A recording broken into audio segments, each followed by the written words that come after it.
검은 먹구름이 산의 숨통을 조이던 찰나 하늘은 가장 예리한 빛을 벼려 땅에 내리꽂았다. 단 한 번의 섬광, 그리고 비명이 되어버린 침묵.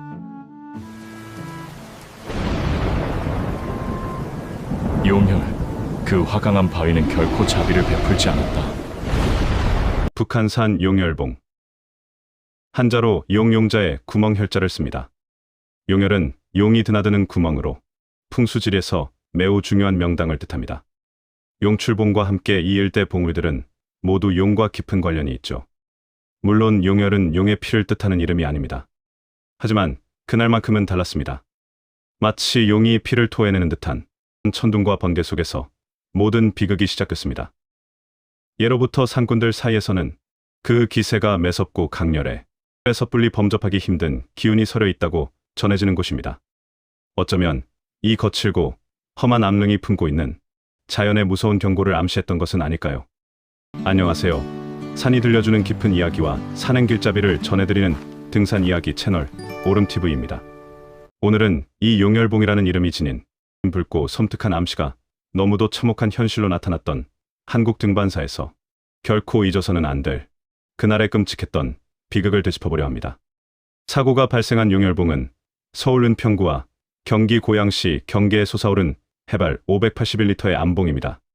북한산의 수많은 능선 중에서도 경관이 가장 빼어나기로 소문난 곳이지만 동시에 초보자들은 감히 엄두를 내기 힘든 험로이기도 합니다.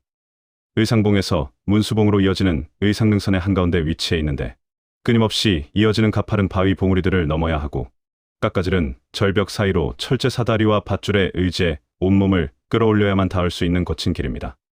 특히 용혈봉 정상은 나무 한 그루 없이 매끄럽고 울퉁불퉁한 암반으로만 이루어진 기껏해야 20평 남짓한 비좁은 공간입니다. 하늘을 향해 완전히 발가벗겨진 자연의 표적이 되기 딱 좋은 지형이었던 셈입니다. 시간은 2007년 7월 29일 12시 후 거슬러 올라갑니다. 이른 아침인 8시부터 인수봉 베이스 캠프를 출발해 땀 흘리며 의상능선을 쉼없이 타오른 산비둘기 산후의 회원 5명이 마침내 용혈봉 정상에 발을 내딛었습니다. 땀을 닦으며 탁 트인 절경을 내려다보려는 바로 그 순간 맑았던 하늘이 거짓말처럼 칠흑 같은 먹구름으로 뒤덮이기 시작했습니다. 한여름 산의 날씨가 변덕스럽다지만 그날의 변화는 기괴할 정도로 빠르고 폭력적이었습니다.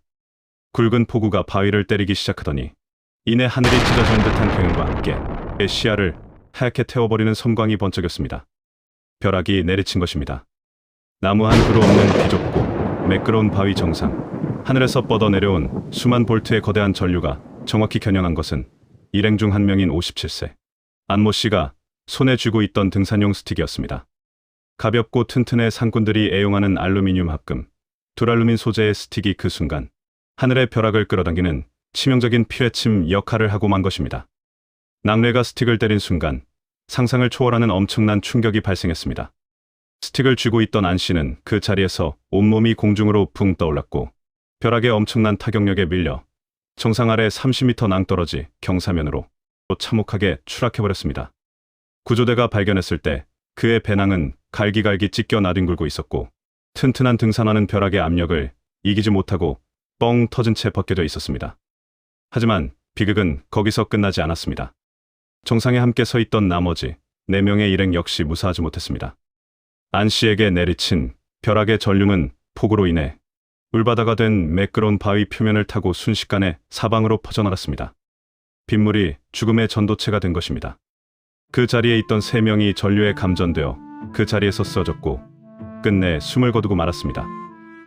이 그룹에서 유일하게 살아남은 사람은 당시 중학교 3학년이던 16살 윤모 양이었습니다. 윤 양은 갑자기 옆에서 번쩍하더니 온몸이 찌릿했고 곧바로 정신을 잃었다고 증언했습니다. 20여 분 뒤 기적적으로 의식을 되찾았지만 그녀의 발바닥에는 전류가 빠져나가며 남긴 선명한 화상 자국이 새겨져 있었습니다. 뒤따라오던 등산객들의 피해도 컸습니다. 정상에서 불과 5에서 6m쯤 뒤떨어져 걷고 있던 등산객 4명 역시 바위를 타고 흐름 강한 전류에 감전되어 심한 화상을 입고 쇼크 상태에 빠졌습니다. 당시 상황을 그림으로 요약해봅니다.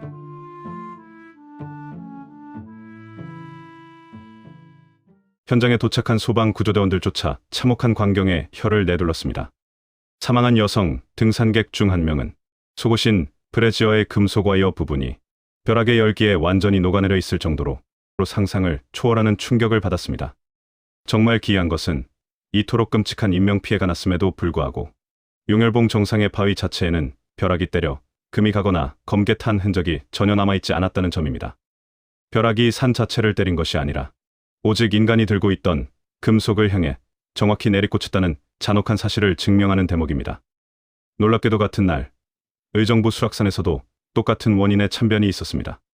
하산하던 48세 여성 등산객이 세차게 내리는 비를 피하려 우산을 펴들었다가 우산대 끝으로 떨어진 벼락을 맞고 현장에서 숨을 거뒀습니다. 우산과 등산 스틱. 우리가 산에서 몸을 보호하기 위해 흔히 사용하는 장비들이 한여름 뇌우 속에서는 내 목숨을 앗아가는 사신을 부르는 도구가 되어버린 것입니다. 산 다니기 참 좋은 계절이자 동시에 대기가 가장 불안정한 여름입니다. 산에서 갑자기 먹구름이 몰려오고 머리카락이 쭈뼛서는 느낌이 든다면 그것은 번개가 당신을 조준하고 있다는 자연의 마지막 경고입니다. 천둥 소리가 들리기 시작하면 지체 없이 능선과 정상에서 벗어나 저지대로 내려가셔야 합니다.